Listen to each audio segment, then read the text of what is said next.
Well, I am really excited to talk about this. I have to say, in discussing with executives, and everybody on this call knows this, not to mention being a human, there's a lot of discussion around technology and what it's doing or not doing, how it affects focus. And so that is really what we're going to dig into research-wise today. And if you have questions, you can certainly unmute and ask them. You can pop it in the chat and Kenzie can help us with that. So let's go to our next slide.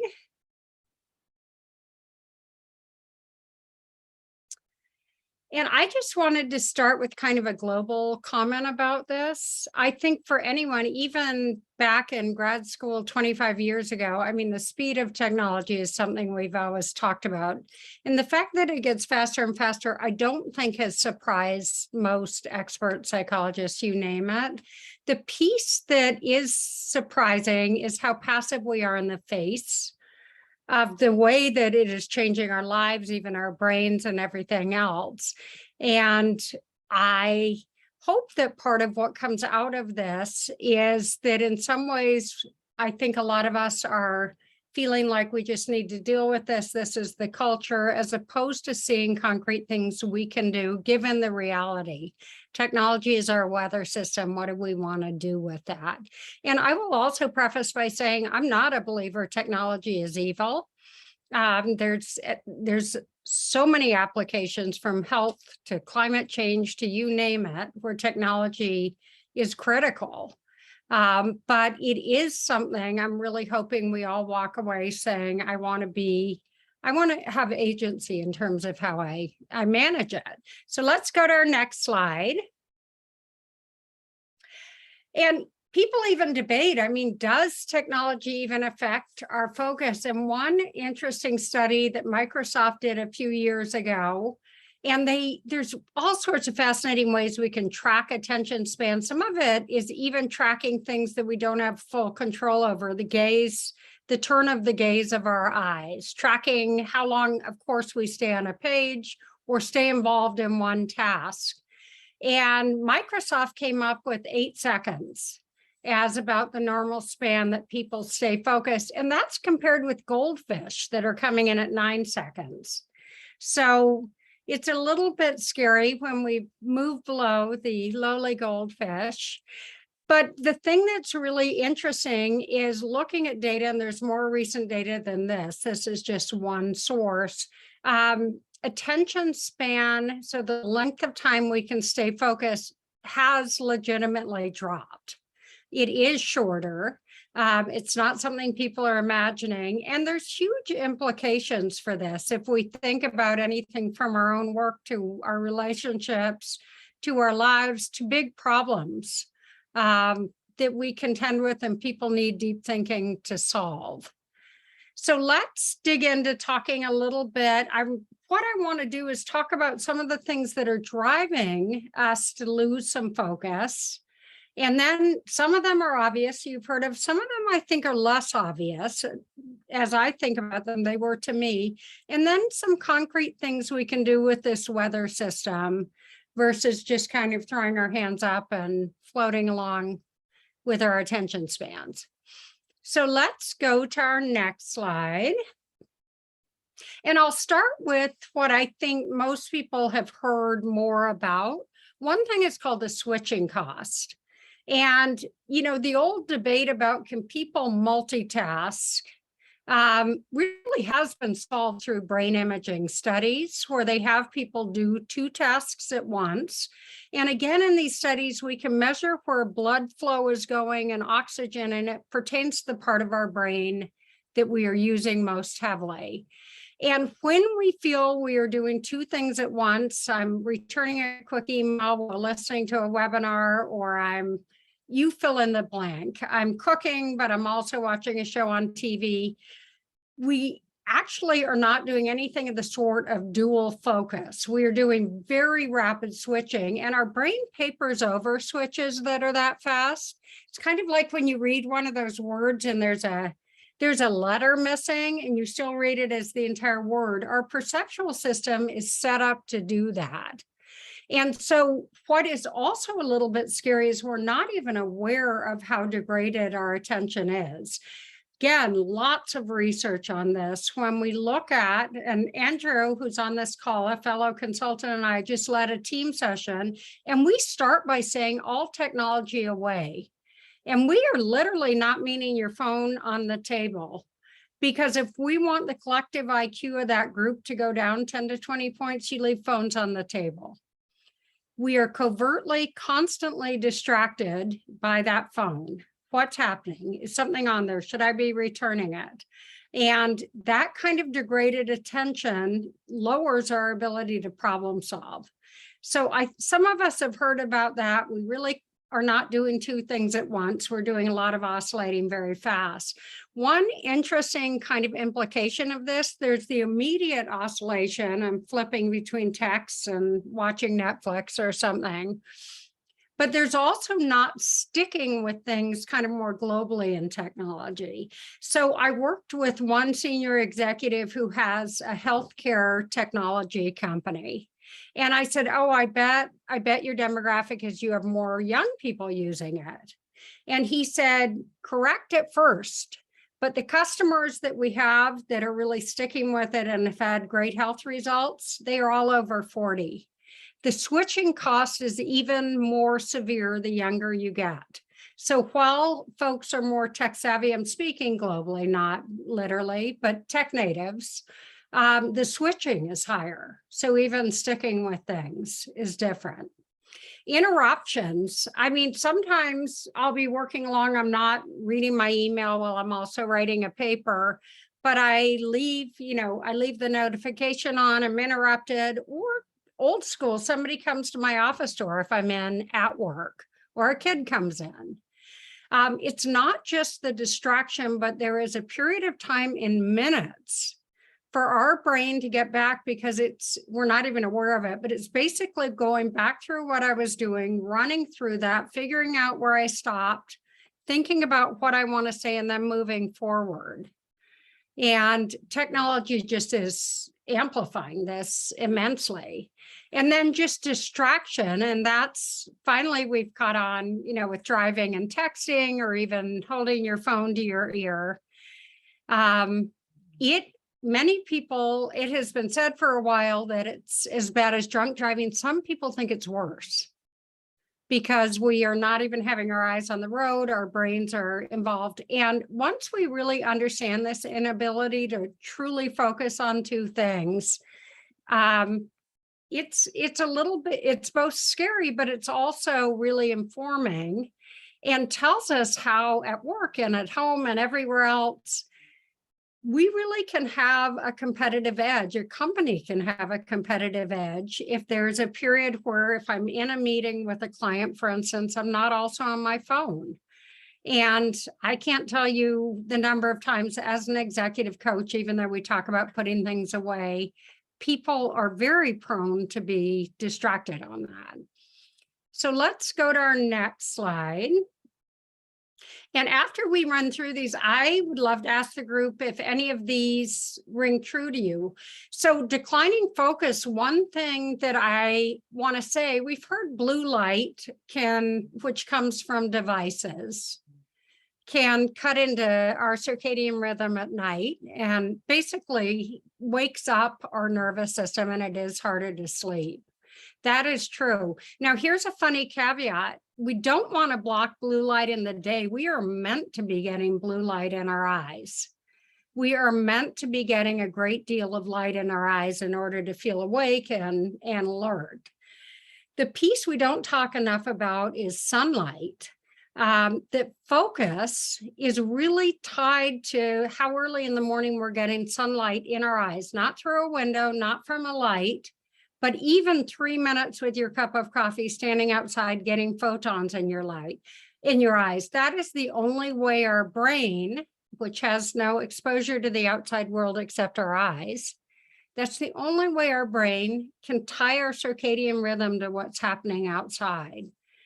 Even if we're not a morning person, level of focus is highest when we wake up. And that is because cortisol, which is also a stress hormone, but it really is a hormone that's meant to set us into action. It raises when we're stressed. The best way to diffuse it is movement. Dopamine is up in the morning for every human. Serotonin rises. That is an ideal time for focus. If we're not getting sunlight for long periods, even stepping outside for a few minutes, it's going to really wreak havoc on our ability to focus at the times of day we want to. Another reason focus and being kind of our best cognitively is affected is a different one. So people may know opportunity cost. When I'm doing one thing, I don't only think about, is it good or bad to be scrolling through Facebook? I also need to be thinking about, what am I not doing as a result of spending so much time on social media or texting or watching Netflix? We need to think about both of those. And interesting research on both the best strategic forecasters and the people who are luckiest. And objectively, when people measure them across time, they are luckiest, have to do with something called openness to experience. That these people are out just having random experiences. It might be going to Target and you talk to somebody, sitting on a plane talking to somebody. It might be reading something you've never read. It might be going to a nature preserve you haven't walked in before. And with that vast array of experiences, first of all, we become much better strategically. But secondly, it leads to what we call luck. It's just random things coming in our openness. And when we spend a ton of time on tech, which in most cases precludes a lot of human interaction, that is affected. And then one of my favorites is posture. And I loved that years ago, Amy Cuddy, the power pose woman, was on TED, and it's been made into a funny cultural thing in TV shows and everything else.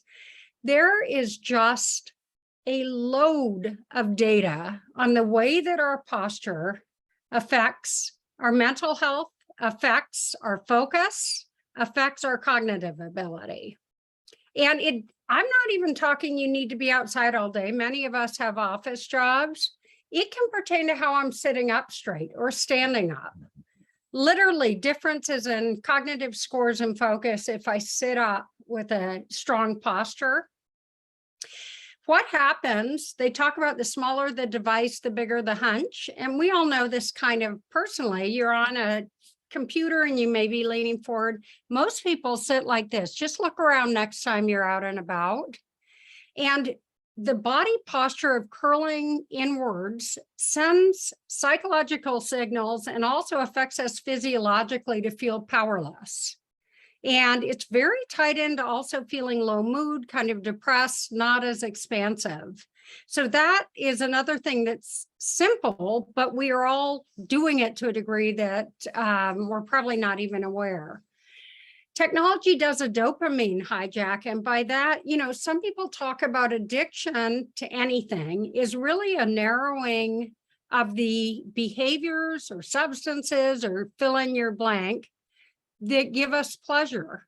And we do the same thing over and over, use gambling. You do it over, and I have to do more and more and more to get that little dopamine hit. And pretty soon it excludes other things that register at a lower level.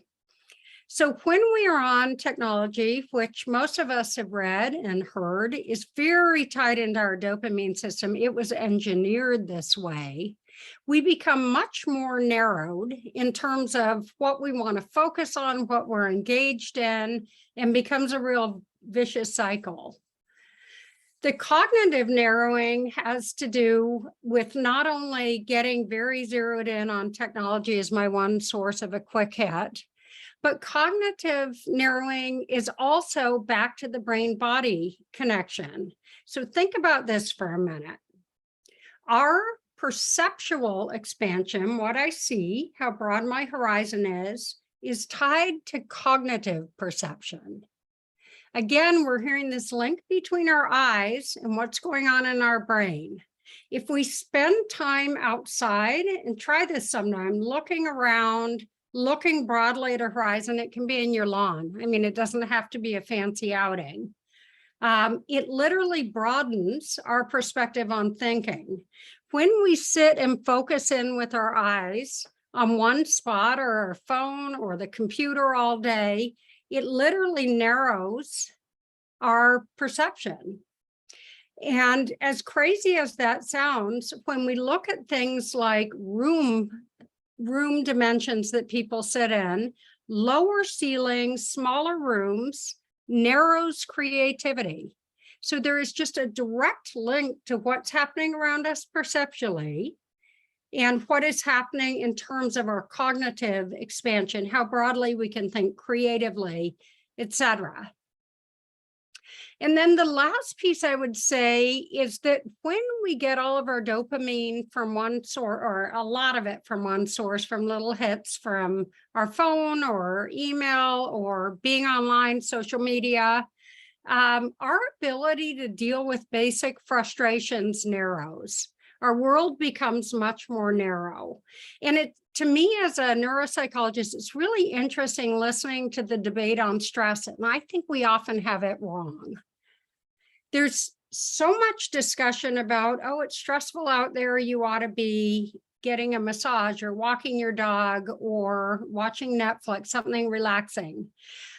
I agree with that. In the moment, we want to lower stress. We absolutely do. But counterintuitively, when we humans can even slowly broaden our ability to manage stress, and we do this by things like cold exposure, taking a cold shower for a minute, delaying doing some intermittent fasting, we actually broaden our ability to handle day-to-day stress. And it makes sense if you think of it with every other body system. We don't make our muscles stronger by, being really careful not to overtax them. So I am, again, not arguing let your stress run rampant and do nothing. I want everybody to balance that. But technology gives us kind of a false way of dealing with the stress. We get on Netflix or we watch social media and it makes us feel better in the moment, but it does nothing to really help us with being able to manage it. Getting out for a walk would be obviously a much better one. So I want to pause and just ask, do any of these resonate with people on this call? Anything stick out? These all resonate for me. Like I see it in myself. I see it in my kids, my husband, people around me. Yes, this is very real. It Thank is you. really real. Yeah. Yeah, I've noticed it also. That was one of the things, like I said, when we had to come out of the office, so to speak, when you're used to being out facilitating and being engaged with people. And then I'm working, I was starting at 6 in the morning and going till like 7 or 8 at night in this little confined space, looking at the computer all this time. I mean, it got to the point where it was like, I can't deal with this anymore. It's like this creativity thing that I have as far as, being out and experiencing this, what's there that you're not, the opportunity cost. That's what, I've got to have that. So it's like, okay, now I need to focus on all these things that'll help me be who I can be to help others be their best. I love it. And some people do this naturally, but it's really the whole piece of getting outside and really intentionally looking at a broad horizon.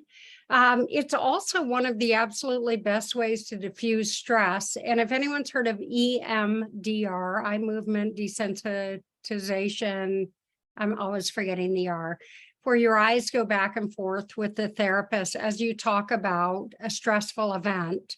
What they are mimicking, and they have only discovered this, it's been in the leading journals, is walking forward. Your eyes go back and forth when you walk forward. So if there's something you're ruminating about or stressing, or even you need to talk to your spouse about a difficult topic, walking, as you're both doing that, is calming to the amygdala, which is our threat center. And the reason for that is we don't typically move forward when we're feeling very stressed. It kind of, your body is telling your mind, I'm okay, I'm moving forward. So Kenzie, let's go to our next one. Another huge piece why focus is off so much is simply the relationship between the amount of physical activity we get and technology. And I'm always amazed, and I ask this with executives I work with, how much I don't have time to exercise. And then if we will do an inventory of their time, they're on social media or TV, literally 3 hours a day. And that is the trade-off. That's the opportunity cost piece that we're not always thinking about. We're sitting in that poor posture, often alone, always, almost always looking at very negative content.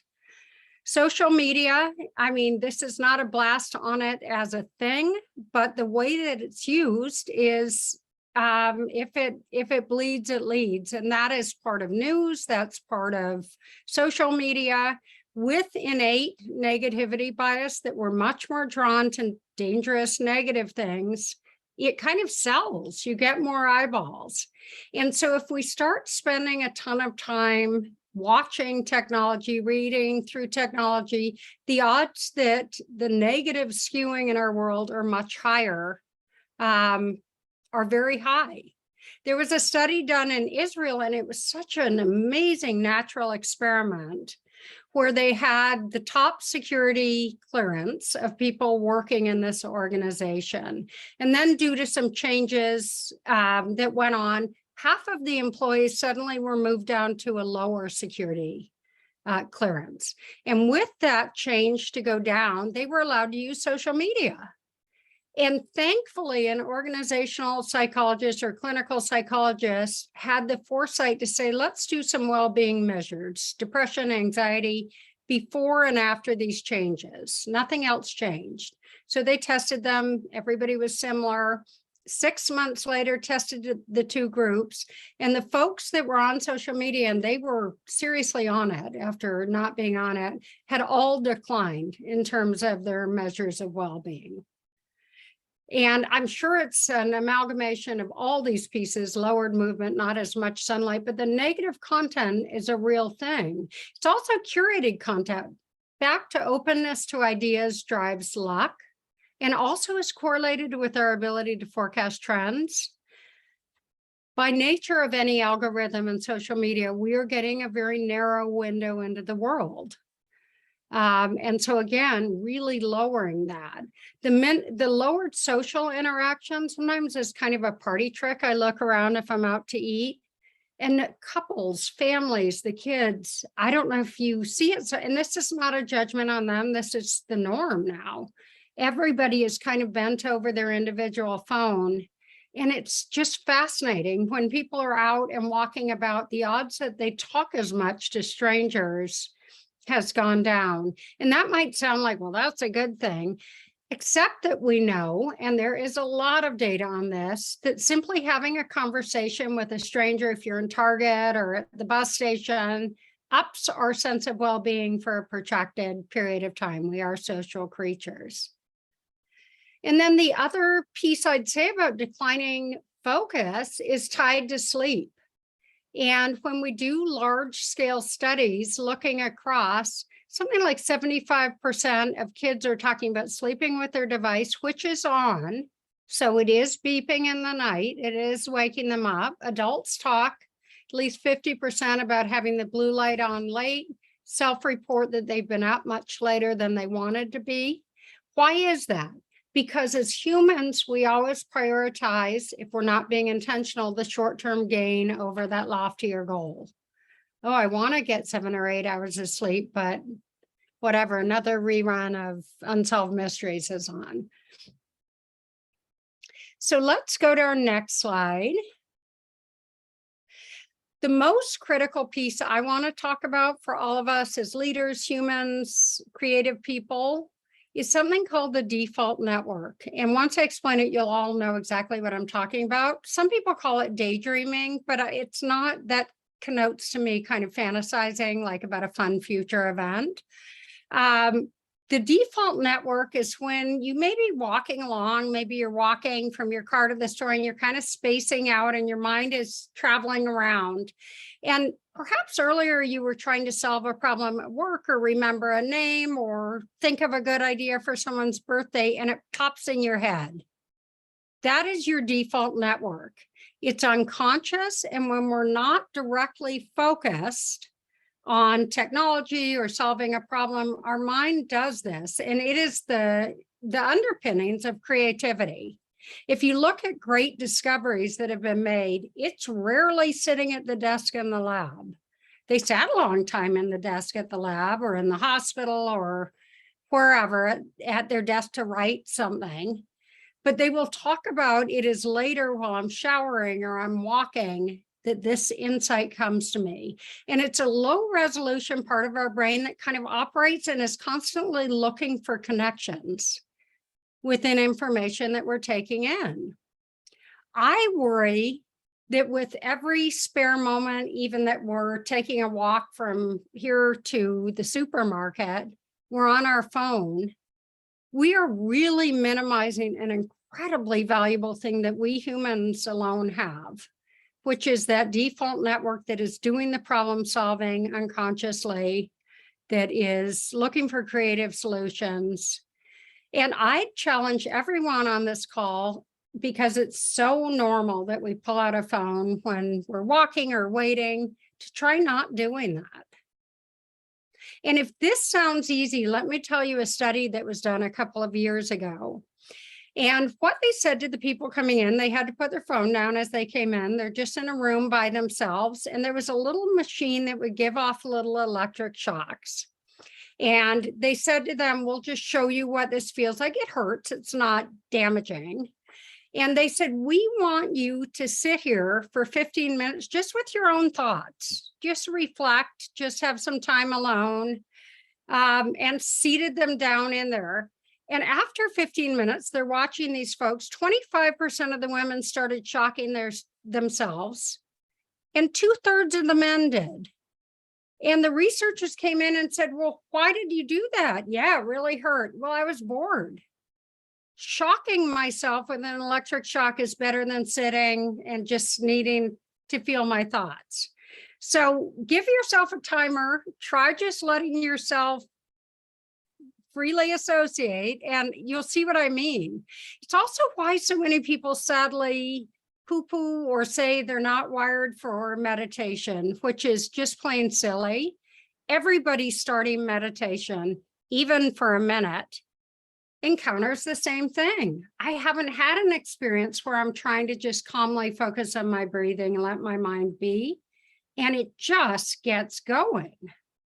And the sad irony of that is by sustained mindfulness meditation, even 8 minutes a day, our brains literally change their structure within 2 months. And the structure that is shifting and strengthening has to do with focus.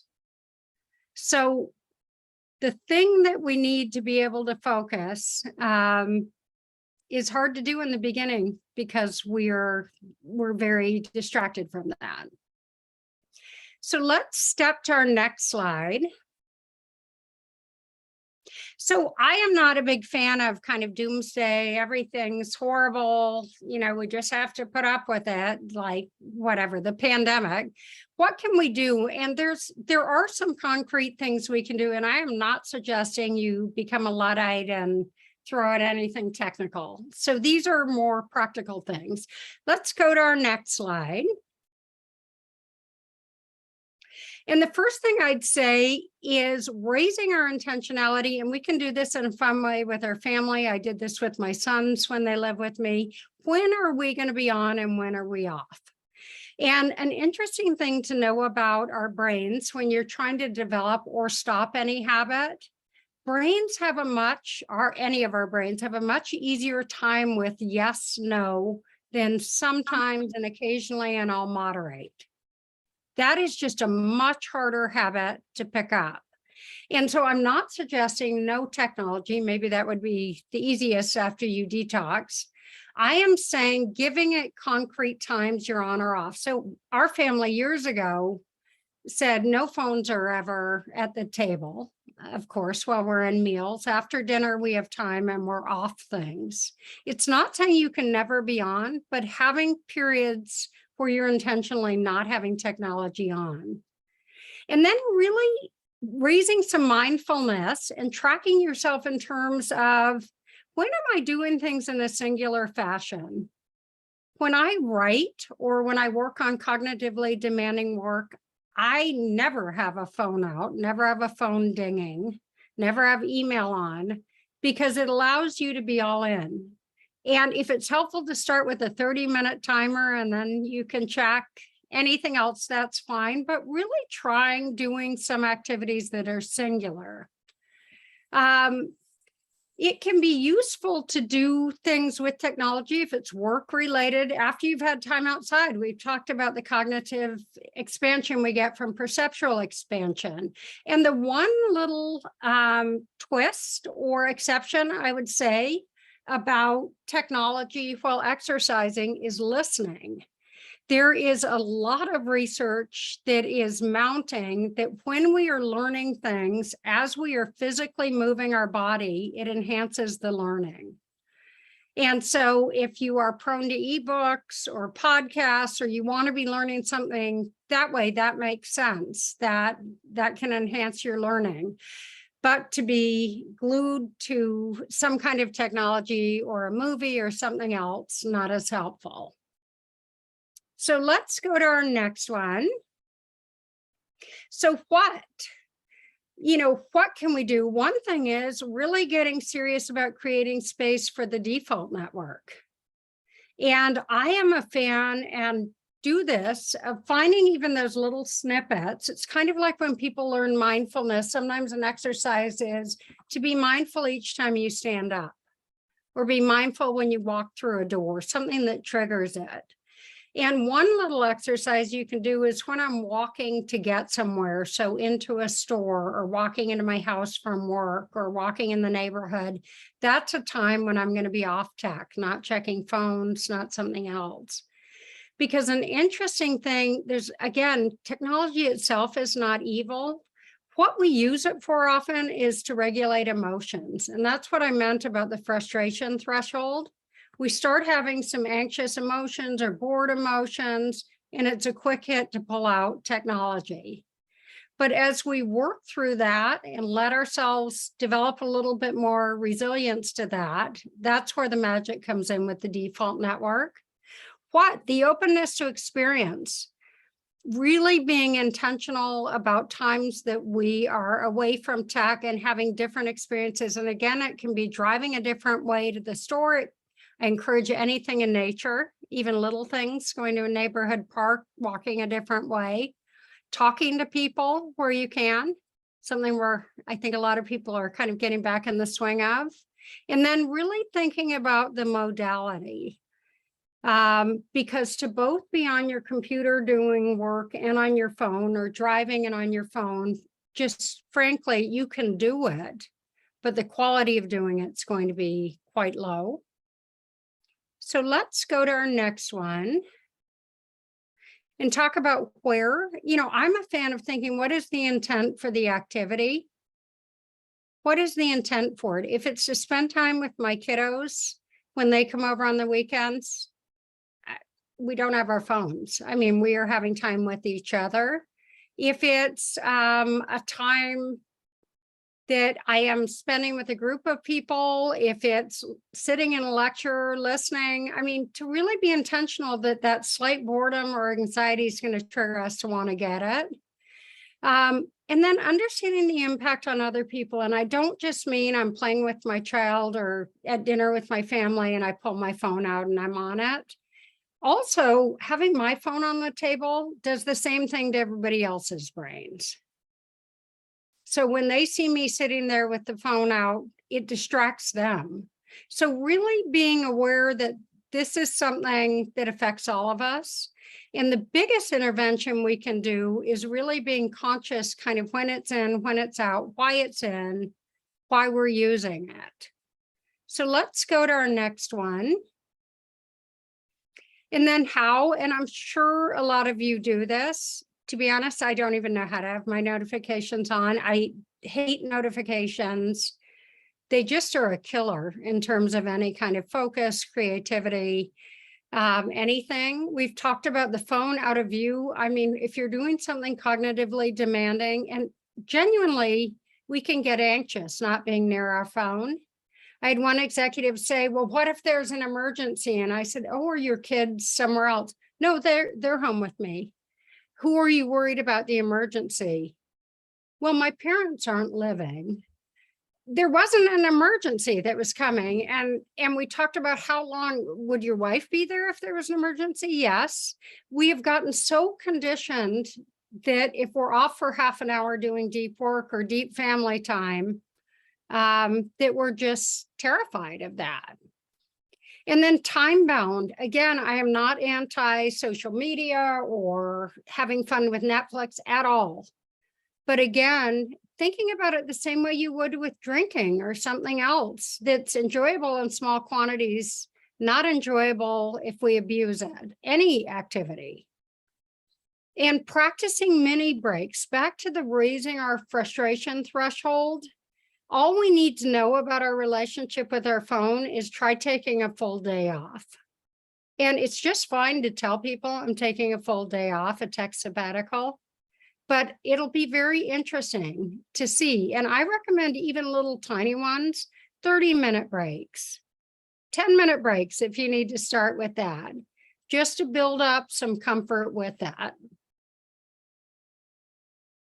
So let's go to our next one. And the why is that so much of the way we interact with tech, back to the opening quote that I said, is unconscious. A study that came out recently said that we touch our phones 2,617 times a day on average. And believe me, if I had people estimate, they're not coming up with that much. So trying to make the unconscious conscious, choosing I want to watch Netflix or be on Facebook or whatever the thing is, identifying our emotional state. And when you do mini breaks or try the experiment of I'll walk into the grocery store without my phone, if you get an impulse to grab it, it can be helpful to say, what am I feeling right now? And you may be surprised. You might be worrying about something. You might be bored. You might be anxious, but often the phone is really more the symptom, getting back to what's going on. And can I tolerate if I'm a little bored right now? How can I make it more interesting? Creating that space for deep thought, creativity, and strategic analysis. I mean, I am convinced Einstein would not have come up with relativity if he was tweeting every 30 minutes. I mean, just odds are pretty much zero. And then creating space for other humans, which I think is really critical when you're in, whether that's a lot of time or a little time, making that sacred time that you can be together without checking your texts. So let's go to our next one, and then we're gonna, well, this is the one. I wanted to pause and open it up to questions, thoughts, reflections.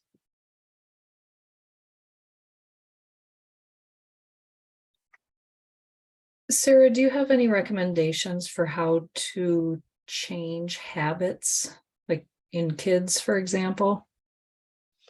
Well, kids are, first of all, the same as we are in terms of habit formation, habit breaking, in the sense of on off is easier. These are times you can be on tech and these are times you can't. So I would start with the basics of that.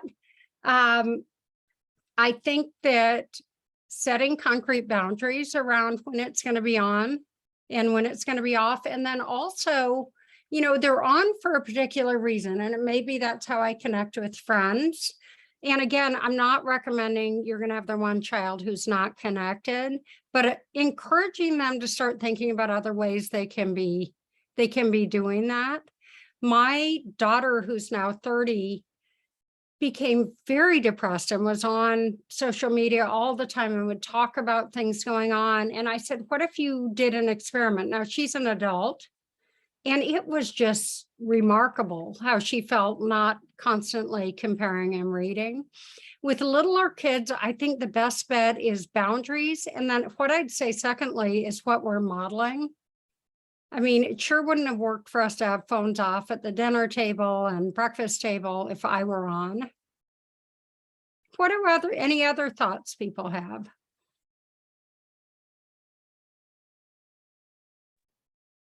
I can Or- pipe in there as a former elementary school principal. We struggled with younger kids all the time in tech. And similar to what Sarah recommended, we absolutely to families said, monitor the time. Families, parents of young children are often completely unaware of how much kids can really access. I mean, even if you have blocks up, they can access anything. So one is monitoring the device where it is, physically removing it, and don't use it as an incentive, because that puts it in the wrong light. But just always have similar boundaries of, oh, you're going to get an hour a night. Do you want this now or later? But you can use it not as an incentive, but as you get an hour after you finished your homework. And if they don't do that, they don't get it. The other piece is to make sure we talked about digital literacy, so that kids do need to be taught how to use social media appropriately, just like we work with them when they're on a play date at the park and we're saying, oh, don't push, don't do that. They don't intuit how to appropriately text with each other, talk on Fortnite and apps and stuff. So making sure that's, I think, a big thing that all families and parents are missing right now, because we weren't raised the same way with the same Yeah. tech. And so that's another key one. No, I think that's really good. Really good. And again, tech is not the problem. We humans not making choices relative to it is the problem. Any more than blaming cars for accidents or alcohol. I mean, anything has a dark side to it. And I think the key piece, and as Andrew said, we are kind of figuring this out. I think about the history of something like there was a period of time cocaine was legal. It was in all the medicines and all sorts of people got addicted. And then they caught on, wow, this can be a problem if there's no oversight with this. It's very common as new technologies come in. I think that we're kind of, wow, this is fantastic, and take a little time to say, as humans, we need to also be intentional around it. Other questions or thoughts? This is Karen. I was actually on a call last night with the Creating We Institute, which is Judith Glazer's work in conversational intelligence. And, with her death, we're coming back now into the, getting back into the neuropsychology and things like that. But the topic of the default, they said that's now getting the attention, because, we overlook that as part of, what we normally do. And it's funny when you were listing some of these things that, doing like walking. When I walked before, I love to have music on. But now the walk becomes more of, like you said, noticing the little things, the birds that are flying around, talking to the birds. And, this tree is now either growing or not growing. But some of my best ideas, and sometimes my mind will just start popping with things that I needed to be able to do to express an idea better.